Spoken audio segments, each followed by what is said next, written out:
Son dos charlas cortas que espero que sean de mucha utilidad para todos. La primera es acerca del sacro displásico y cuáles son los corredores de seguridad para la fijación con tornillos iliosacros.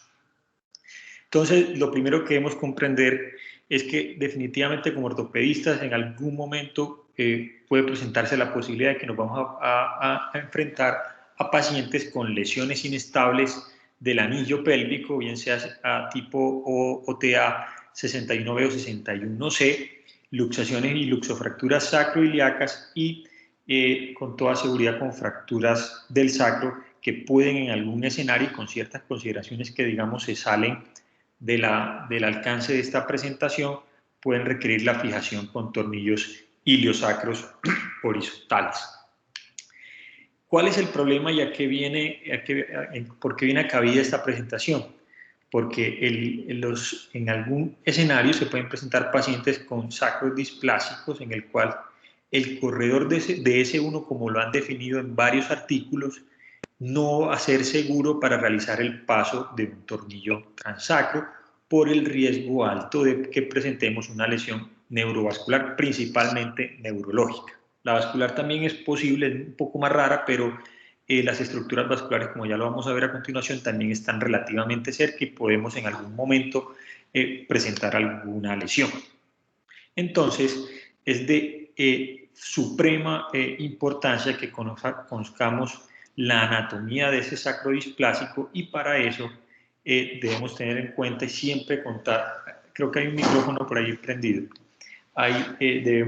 debemos contar siempre con un TAC como el método, digamos, gold estándar o el más útil en este escenario para poder lograr hacer un planeamiento adecuado y definir cuáles van a ser nuestros corredores de seguridad para poder realizar la fijación o el posicionamiento adecuado de nuestros tornillos iliosacros.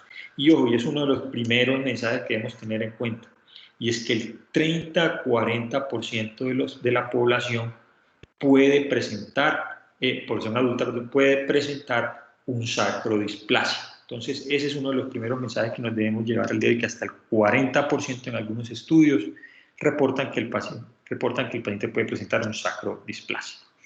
Para esto es también indispensable que conozcamos cuáles son las relaciones anatómicas que en general debemos tener principalmente en cuenta, en donde conocer que la raíz, a partir de la raíz L5 que pasa por encima de la primera vértebra sacra y que va pasando anterior a las alas del sacro a los dos lados.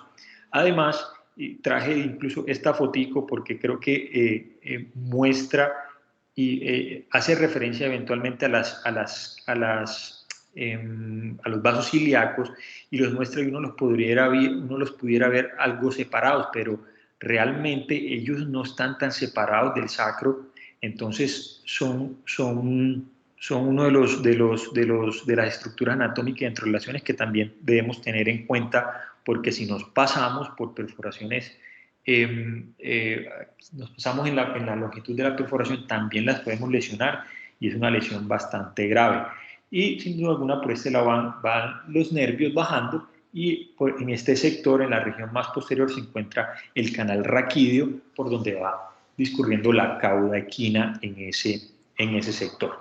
Entonces, recordar, es muy importante esto. En los sacros displásicos, algunos artículos reportan que la anatomía incluso no varía mucho con respecto a la anatomía neurológica, me refiero, a cómo es la disposición de los nervios en un sacro normal. Entonces, debemos tener en cuenta que estas alteraciones también nos ponen en riesgo estas estructuras y debemos también tener cuidado al momento de hacer nuestros posicionamientos, principalmente tener estas estructuras en cuenta. Entonces, para que empecemos y todos, digamos, nos culturicemos un poquito, que eso, incluyéndome yo, porque yo tampoco lo sabía, que es entonces un sacrodisplasico. Y para poder llegar, digamos, a esta conclusión, va a ser la presencia de los siguientes signos que ya les voy a mostrar a continuación. Entonces, lo primero es que encontremos un sacro con apófisis mamilares, que han sido descritas como aquellas apófisis transversas residuales subdesarrolladas que se van a encontrar en las alas del sacro. Va a ser una de las características que podemos ir encontrando poco a poco. La segunda característica es en inglés se llama una morfología lingual o tongue growth, que es básicamente este aumento de la forma irregular en la articulación sacroiliaca, en donde se presenta, para tratar de decirlo en español, una indentación de la articulación sacroiliaca, segunda característica. Tercera, la colinealidad. ¿A qué se refiere esta colinealidad? De que ese disco lumbosacro no va a ser colineal con el aspecto más superior de las crestas ilíacas. Se puede encontrar mucho más alto. ¿A qué básicamente se refiere esto? De que el sacro no se encuentra completamente incluido en la pelvis, sino que se encuentra un poco más alto. Y se me había olvidado mencionar de que la mayoría de estas características, digamos, anómalas que puede presentar la anatomía del sacro en general, van a ser de los segmentos más superiores, primero y segundo. Todas estas características básicamente anómalas se van a presentar en los segmentos más altos del sacro. Como cuarta característica vamos a contar con los forámenes dismórficos, que van a ser amplios, no van a ser circulares, van a ser de forma irregular y se puede en general presentar un foramen o una hendidura, como ya la vamos a ver a continuación en esa primera vértebra sacra. También podemos encontrar como un espacio residual entre la primera y la segunda vértebra sacra como una característica adicional de esos sacros displásicos. Y otro que me llamó mucho la atención es el slope alar agudizado, que sí es una característica que debemos tener muy en cuenta al momento de evaluar la displasia del sacro, y es que miren cómo se presenta aquí el slope de este sacro como muy inclinado o agudizado, y miren cómo es normalmente la forma un poco más horizontal o con un ángulo, digamos, un poco más cercano a los 90 grados. Entonces, ya que esta característica definitivamente va a ser un punto fundamental para el posicionamiento, si se define la colocación de un tornillo en el primer segmento, en donde no va a ser completamente transverso, sino que requiere una oblicuidad especial para poder lograr la fijación, porque si no podemos generar complicaciones y lesiones neurológicas. Y por último, que es la hendidura que les mencionaba previamente, debemos ser muy acuciosos porque se nos puede pasar muy por alto. Miren cómo es la forma de un sacro normal hacia la cortical anterior del ala, y miren la hendidura que puede presentarse en un sacro displásico. Entonces, como resumen grande para todos desde aquí, 1, 40% de la población puede presentarlas.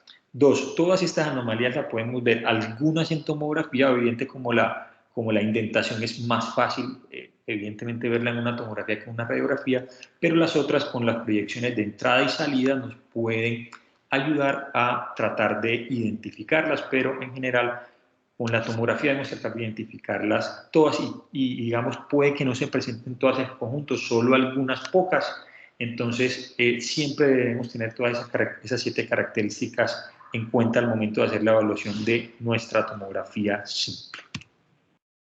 Entonces, este video que logré encontrar de AO es muy interesante, donde nos muestran básicamente la comparación entre los dos sacros, el sacro normal y la disposición que puede presentar un sacro displásico.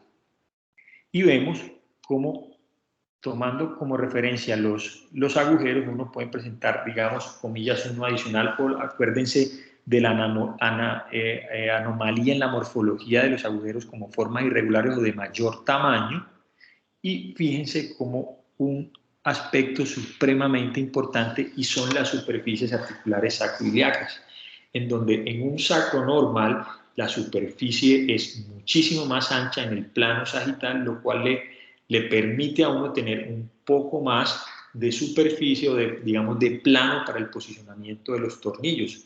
En cambio que en un sacro displásico, esta zona de seguridad, sobre todo en el primer segmento, se vuelve mucho más estrecha lo cual le restringe a usted, sobre todo teniendo en cuenta el diámetro de los tornillos como de 7.5, 6.5, que son los con los que en general se colocan en este sector, lo hacen mucho más estrecho y tengo mucho menor rango de posicionamiento, digamos, de mi pin guía inicial para realizar la fijación.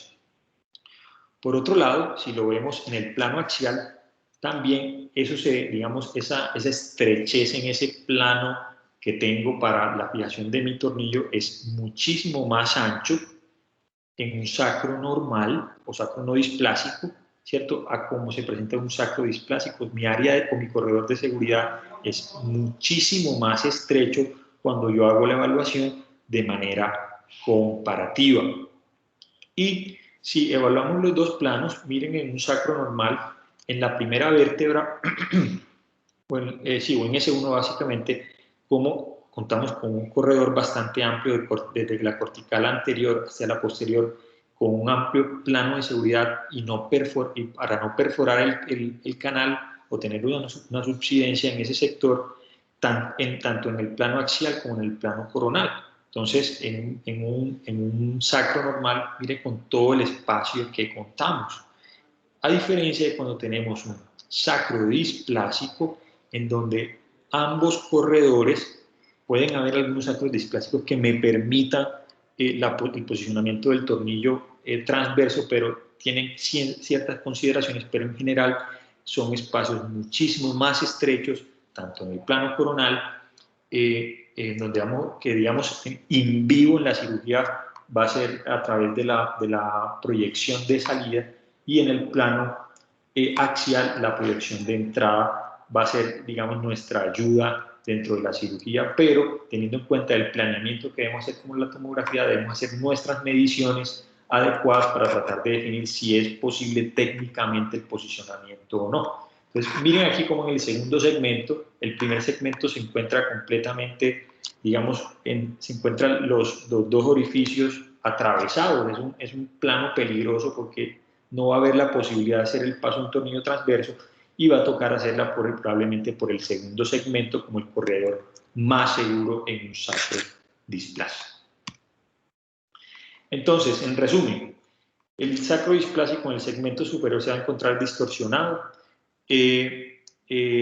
va a ser deforme, elipsoide, que va a limitar esa zona disponible para el posicionamiento de los tornillos.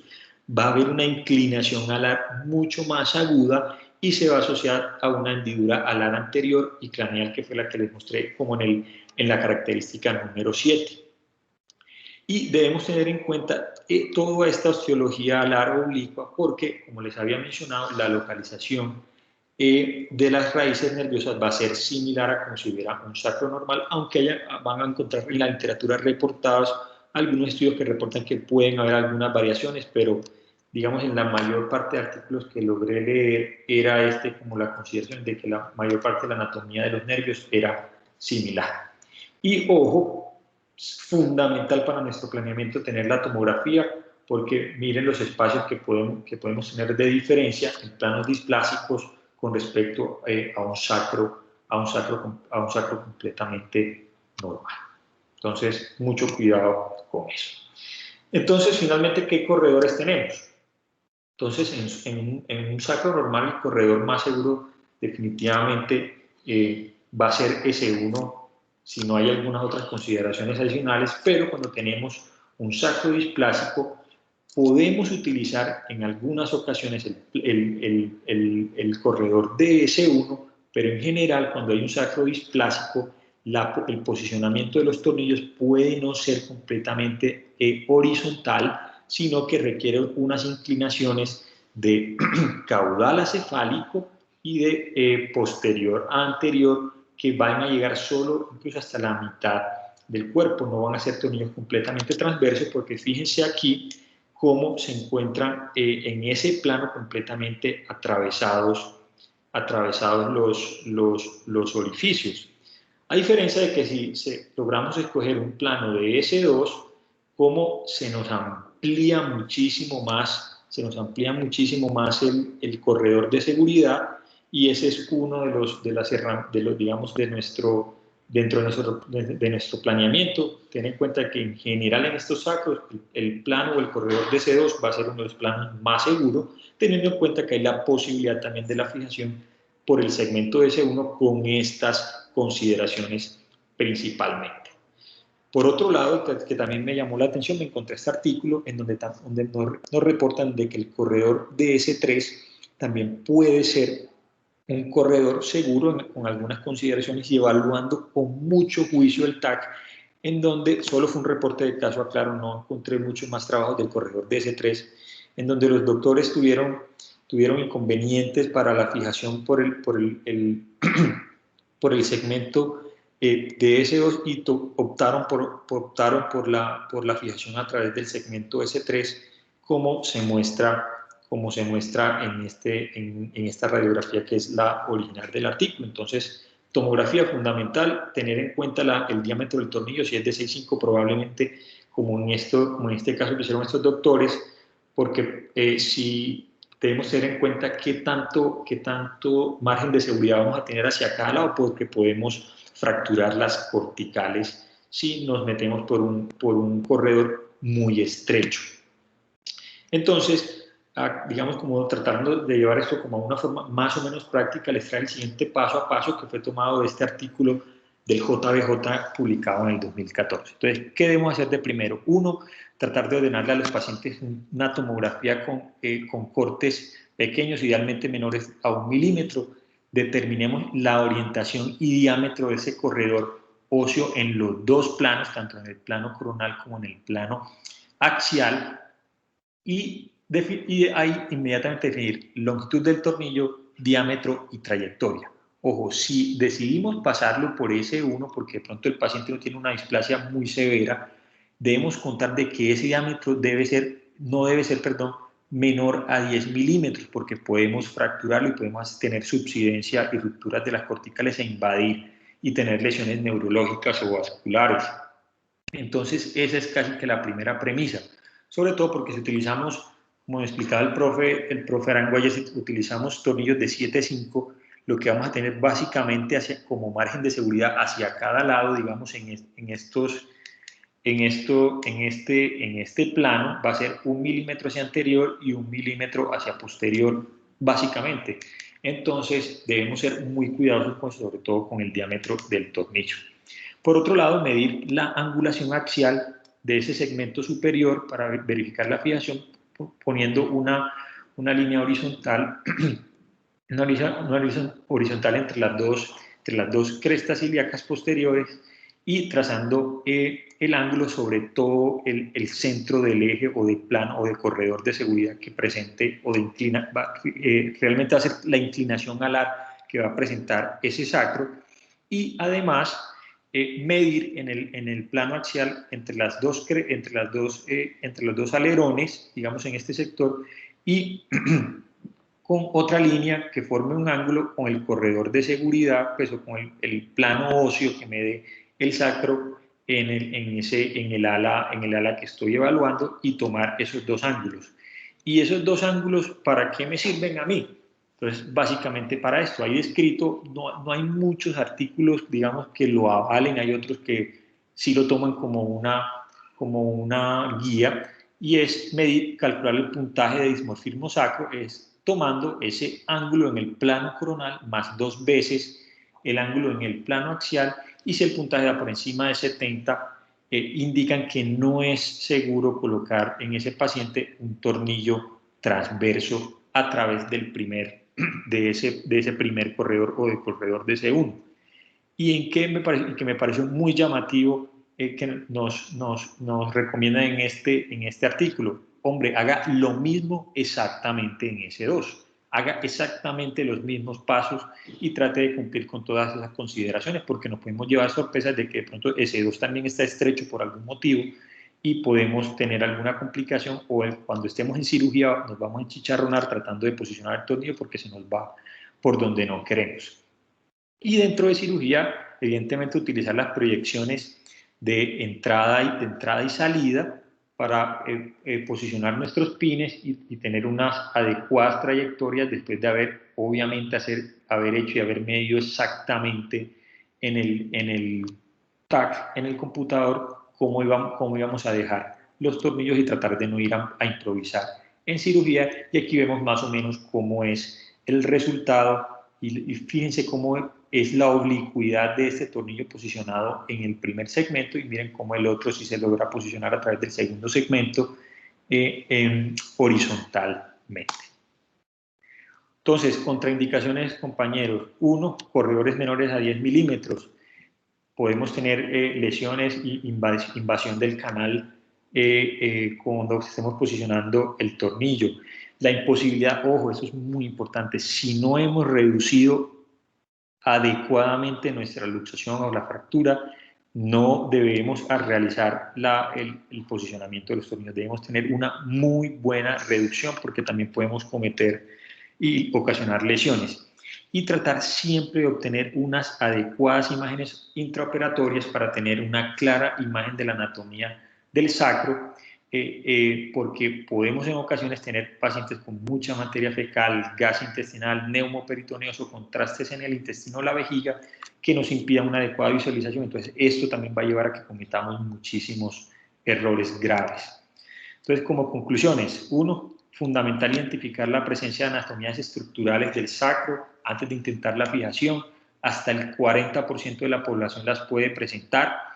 El planeamiento y la medición de los corredores disponibles debe ser con tomografías simples, con cortes. Aquí en la literatura reportan que realmente a 0,6, pero con que ojalá consigamos unos que sean por lo menos de 1 milímetro menos, sería muy bueno. Y es posible realizar es posible en algunos casos realizar la fijación en sacros displásicos a través de S1, pero afortunadamente contamos con corredores adicionales como el de S2 e incluso S3, que pueden ser corredores muy seguros. Muchas gracias. No sé, profe Arango, si quiere que comentemos algo de esto y pasamos al otro o ataco de una vez. No, de una vez, al final resolvemos todo. Sí, señor. Bueno, muy bien. Y la segunda parte de la presentación, que es acerca del síndrome de Bertolotti, aquí también pues reconozco que es culturizándome porque tampoco lo había escuchado nunca. ¿Y qué es? Básicamente lo definen como pacientes con dolor lumbar debido a una vértebra lumbosacra transicional que puede estar presente incluso en el 12% de la población. En general está relacionado con anomalías congénitas, con apófisis transversas elongadas, articuladas o fusionadas, con ese primer segmento sacro, en el contexto también además de la presencia de sacralización de L5 o lumbarizaciones de S1. La clasificación que se ha utilizado clásicamente, y que por lo que veo en la literatura es la misma que se sigue utilizando actualmente, es la clasificación de Castelby desde 1984, y se divide en tipo 1 a tipo 4, A o B, A si es unilateral, o B si es bilateral. Las tipo 1 son aquellos tipos en donde se presenta un agrandamiento unilateral de la apófisis transversa mayor a 19 milímetros de ancho, de manera unilateral. La tipo 2 es aquella donde se presenta una sacralización o lumbarización incompleta de L5 o S1 más una apófisis transversa agrandada formando una pseudoarticulación. Las tipo 3 son aquellas fusiones completas de la apófisis transversa con el ala con sacralización completa de L5 o S1, bien sea pues, unilateral o bilateral, teniendo en cuenta A o B. Y la tipo 4 es cuando se presenta la combinación de las tipo 2, o sea, la presencia de una pseudoarticulación, y la tipo 3 con la presencia de una fusión completa de la apófisis transversa con el ala del sacro. Pero ¿qué significado clínico, muchachos, tienen todas estas anomalías? Entonces, ¿qué pasa? Que muchos pacientes teniendo esta anomalía pueden ser completamente asintomáticos y en general los que presentan síntomas pueden tener en algún escenario síntomas inespecíficos o se pueden presentar con dolores lumbares que no son irradiados, con algunas, digamos, excepciones que se pueden presentar por ahí, sobre todo cuando hay relación de esta megapófisis con alguna, con alguna raíz, y pueden también referir limitación en los arcos de movilidad. Se ha descrito en la literatura, es un aspecto muy bacano, y es que se refiere a que la mayoría de las explicaciones del dolor que presentan este grupo de pacientes es un dolor de origen mecánico, y digamos aquí sí tiene algún sentido la importancia biomecánica o la alteración biomecánica que genera este tipo de anomalías, y sobre todo por ese contacto óseo que se presenta en la pseudoarticulación L5-S1 que ya revisamos. Y además, producto de toda esa alteración biomecánica, producto digamos, en el escenario, por ejemplo, de una tipo 4, en donde hay una fusión completa, el paciente empieza a cargar biomecánicamente el resto de articulaciones móviles que están en general por encima de él, y los pacientes se pueden presentar ya en algún momento como con cambios artrósicos, degeneraciones discales o facetarias, estenosis del canal y foraminales, o incluso, y es muy importante, como presentar enfermedad de segmento adyacente. Que es uno de los mensajes también más importantes, y es que todas estas cosas y todas las anomalías que les mostré en la diapositiva anterior, y siendo el grupo más frecuente y en los cuales por lo menos debemos, ya que por lo menos hoy lo vimos, tenerlo ya más presente, es en pacientes que sean menores de 30 años, que se presenten con dolor lumbar, y a los que por X o Y motivo le hicieron o ya llegan con una radiografía, ser muy juiciosos en evaluar el sacro. Yo me considero que era uno de los que básicamente ignoraba el sacro y me iba a ir a buscar en las vértebras cosas. Entonces ya, digamos, con este conocimiento, ser por lo menos un poco más acucioso e ir a revisar el sacro a ver si presenta una anormalidad anatómica como las que les mostré previamente. ¿Qué tenemos alrededor del diagnóstico? Entonces, las proyecciones AP laterales, de radiografías simples, tienen una sensibilidad del 76-84%, con precisiones más o menos entre el 53 a 58%, pero podemos evidenciar cómo podemos ver con unas radiografías buenas la pseudoarticulación y las anomalías o los cambios proximales que se pueden presentar en la última vértebra lumbar o en la primera sacra. Entonces, digamos que la radiografía nos puede ser de alguna utilidad ordenando estas dos proyecciones. ¿Qué sucede con la resonancia magnética y la tomografía? Estas nos permiten hacer un diagnóstico y clasificación con una mayor precisión, evidentemente por el detalle anatómico que somos más capaces de describir teniendo este tipo de imagen, y que además nos ayuda muchísimo, sobre todo la resonancia magnética, porque podemos identificar pacientes con patologías concomitantes producto de la alteración biomecánica que representa probablemente la presencia del síndrome o de esa anomalía esas anomalías en la fusión sacro de L5 y S1. Entonces, en eso nos ayuda mucho la resonancia magnética principalmente, pero con la TAC podemos describir un poco más si se encuentra alguna anomalía, principalmente en los segmentos altos del sacro, y si hay fusión o no, o pseudoarticulación o aumento del tamaño de la apófisis transversa con la tomografía, si es con la que contamos inicialmente.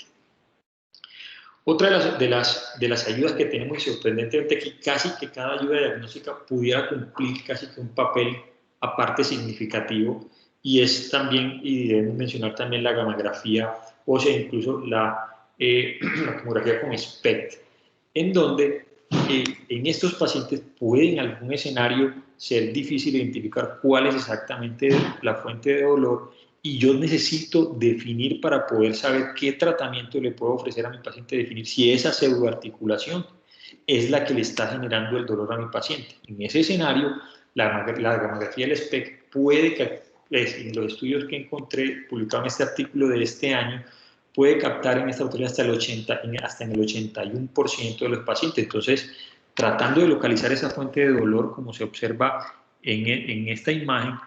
Si yo logro encontrar eso hasta en el 81% de los pacientes, es una imagen que me puede ser de mucha utilidad, sobre todo también si le puedo ofrecer a mi paciente bloqueos y lo que ya veremos a continuación.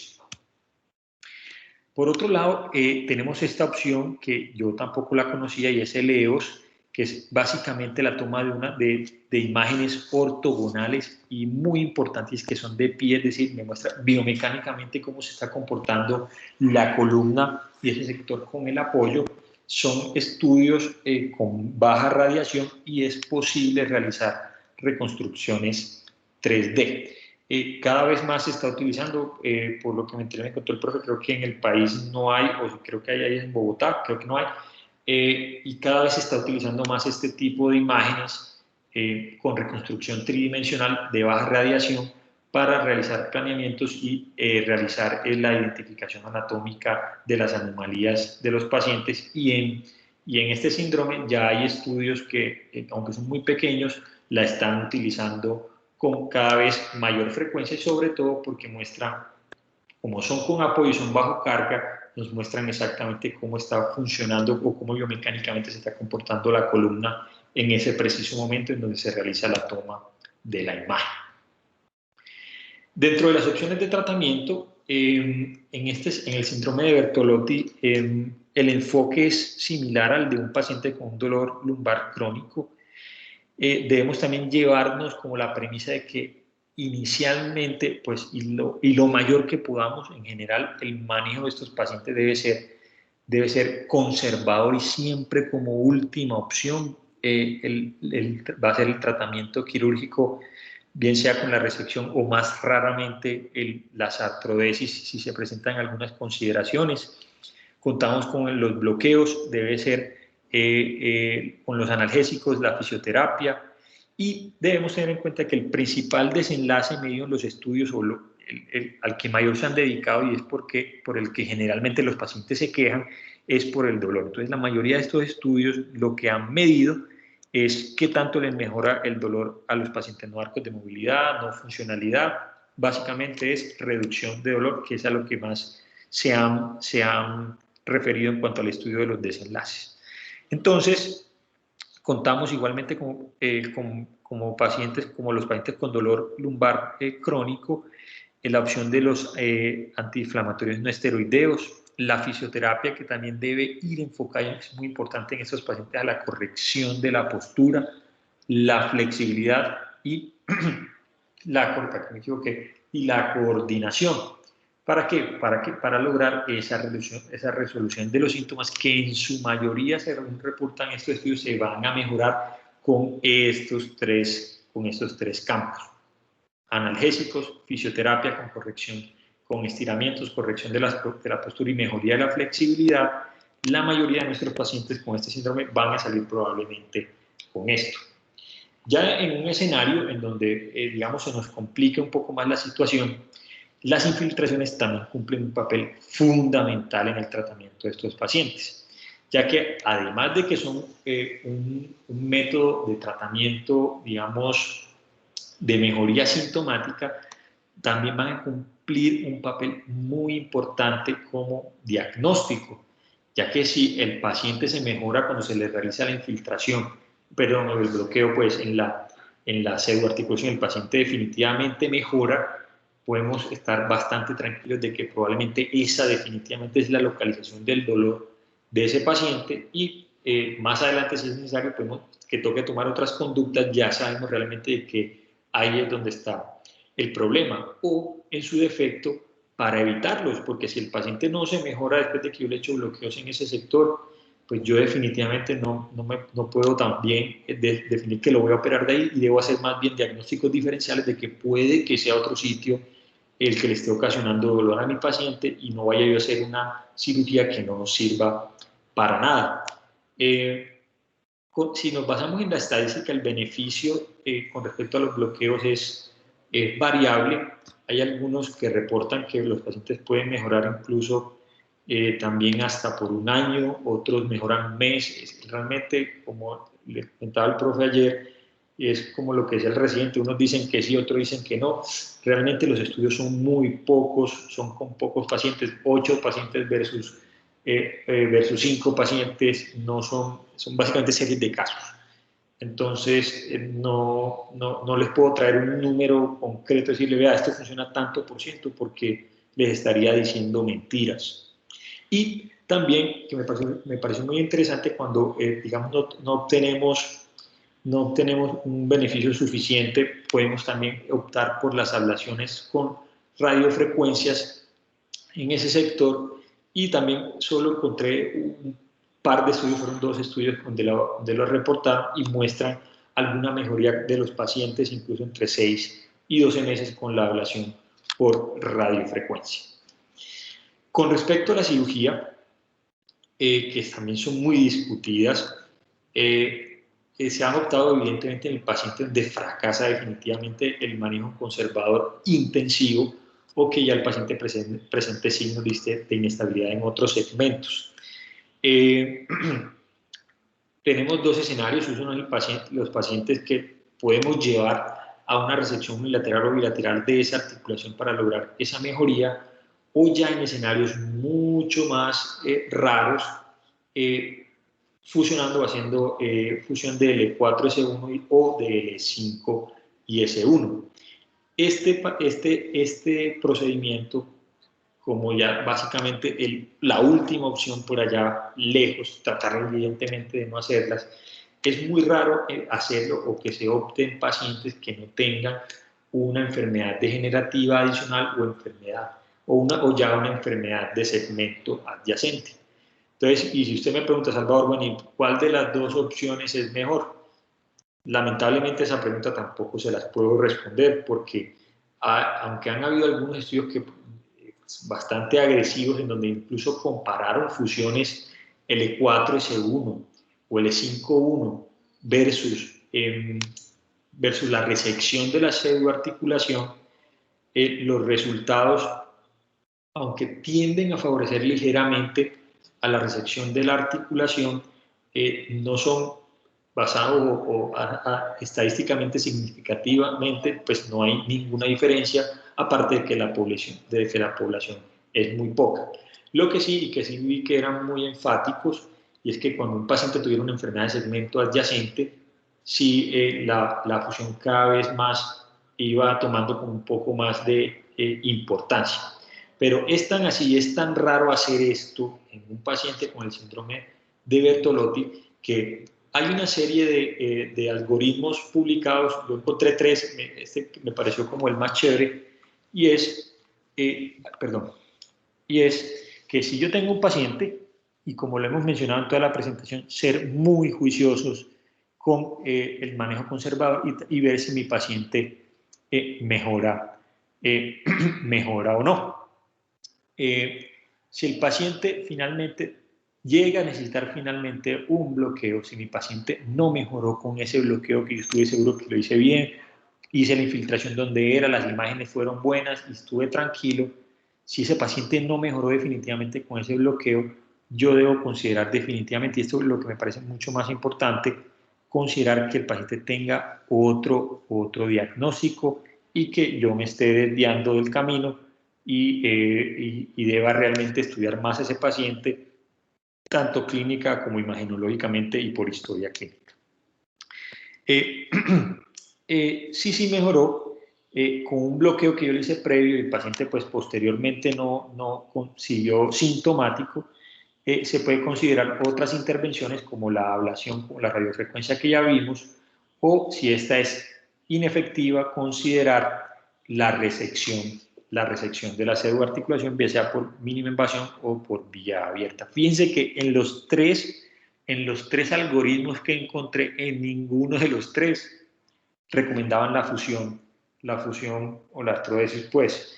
Entonces fíjense que esa definitivamente es casi que una opción que en lo posible no tenerla en cuenta, a menos de que se puedan presentar aquellas consideraciones que les había mencionado previamente. Entonces, como conclusiones, el síndrome de Bertolotti es una patología poco diagnosticada, pero que cada vez más debemos sospechar, en pacientes que se nos presenten con sus dolores lumbares crónicos menores de 30 años. Cada ayuda diagnóstica pienso que puede cumplir un papel importante dentro del estudio y el tratamiento de la enfermedad. Tenemos que definitivamente individualizar cada caso para ver qué ayuda diagnóstica nos puede ayudar más que la otra.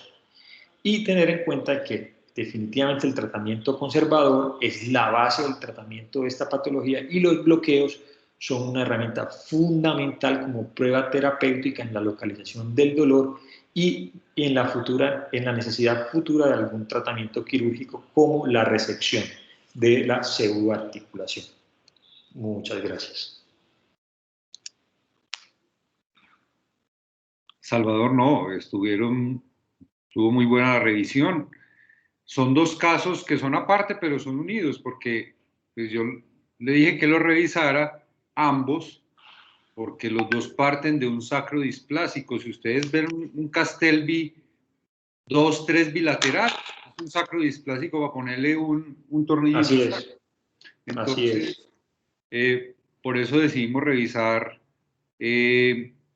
los dos temas de una vez, aunque no son tan raros,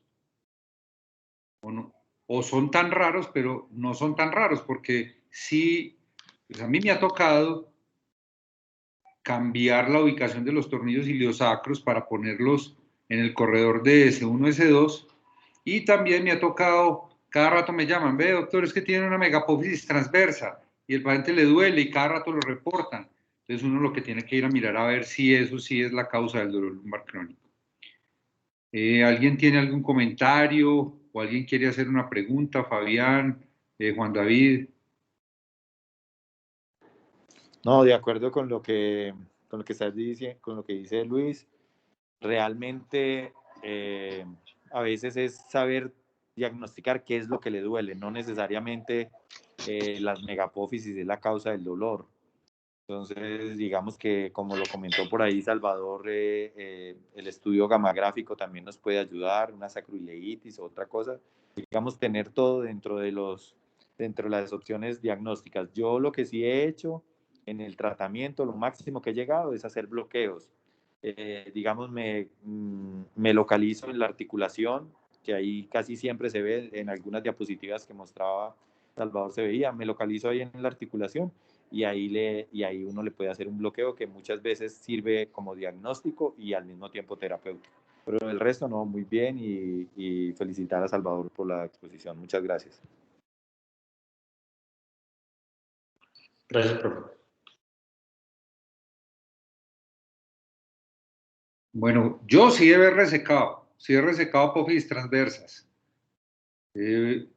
Pienso que el mejor método es con la fresa de alta velocidad. Con el escoplo lo he hecho.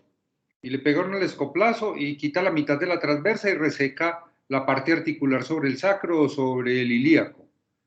Pero creo que queda mejor con la fresa de alta velocidad. Últimamente, yo no he hecho muchas, si acaso habré hecho 3 o 4, pero quedan mejor con la fresa. Y los pacientes sí se alivian. Y los que mejor resultado tienen son los pacientes jóvenes. Usualmente los pacientes alrededor de los 20 años. Y es cuando no hay cambios degenerativos en el disco. Lo que dijo Salvador es muy importante. Síndrome del segmento adyacente. Todo el mundo va a preguntar, ¿y cómo así que síndrome del segmento adyacente? Sí, ese cuando hay una alteración de la morfología del sacro, usualmente el último segmento móvil no es el E5-S1, sino el E4-S5, porque el segmento L5-S1 está fijo. Y ustedes, en la mayoría, en el 99% de los casos en la resonancia, van a ver que el E5-S1 tiene un disco blanco y el E5-S1 es el que tiene un disco negro. Entonces, por eso las artrodesis que han reportado en la literatura son del E4 y E5, porque el disco enfermo es el que está por encima del segmento que se dañó, el E4 y el E5. Muchas veces el dolor es la neuroarticulación, porque está sobrecarga, es de un solo lado y se sobrecarga sobre ese lado. Nos sirve la gamografía con espectro. Le hacemos un bloqueo, le hacemos una RF. Si no se mejora, le resecamos la neuroarticulación y la mitad de la transversa. Ya lo otro, yo no he hecho ninguna fusión por eso. pues está escrito y puede que nos llegue alguna vez algún paciente para hacerle eso.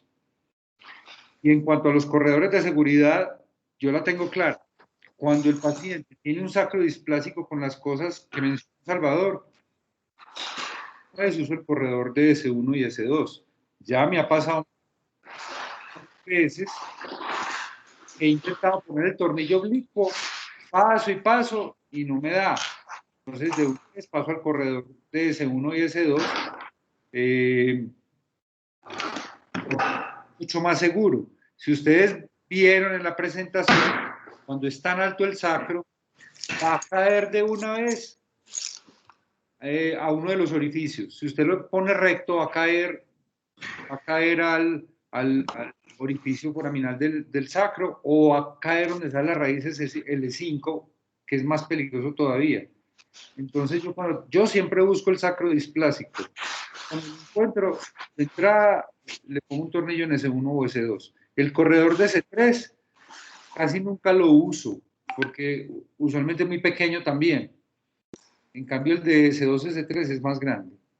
Entonces eso es pues como las consideraciones que yo he tenido. Juan David y Fabián, no sé si utilizan esas mismas cosas o si alguien tiene una pregunta para tratar de resolverlo, porque es un detalle técnico muy importante y por eso hemos visto 10 caídos después de poner un tornillo iliosacro, porque no se fijaron que era un sacro displásico, se lo metieron de todas maneras en el primer corredor, rompieron la cortical, se metieron al foramen y le pegaron a la raíz. Entonces sí es importante buscarlo.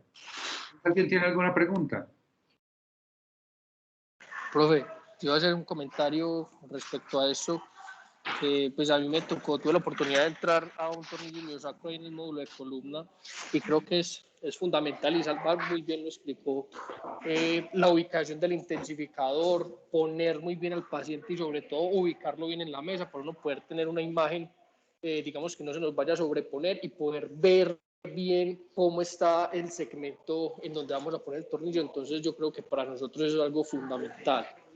Y con respecto al síndrome de Bertolotti, pues ahí muchas veces los pacientes, eso es un hallazgo incidental en la radiografía de la columna lumbosacra, y creo que es fundamental también determinar si es realmente lo que sí le está doliendo al paciente o no.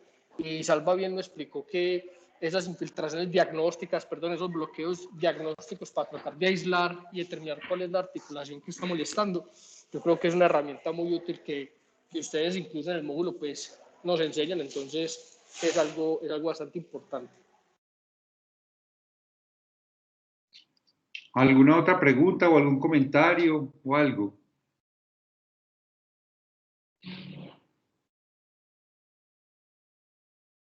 Doctor Arango, yo Sí. quería preguntar en qué momento entonces solicitar la gamografía y qué utilidad tiene, que no me quedó muy claro en cuanto a la gamografía. Yo quería hacer un comentario del sistema EOS, y yo creo que el sistema EOS pues tiene un futuro promisorio en cuanto a ayudas diagnósticas, porque tiene una gran cantidad de ventajas, no solo por la radiación y la dosis, sino porque también tiene muchos beneficios en el miembro inferior. Entonces creo que a futuro podremos tener ese tipo de sistemas y nos tendremos que familiarizar con esto.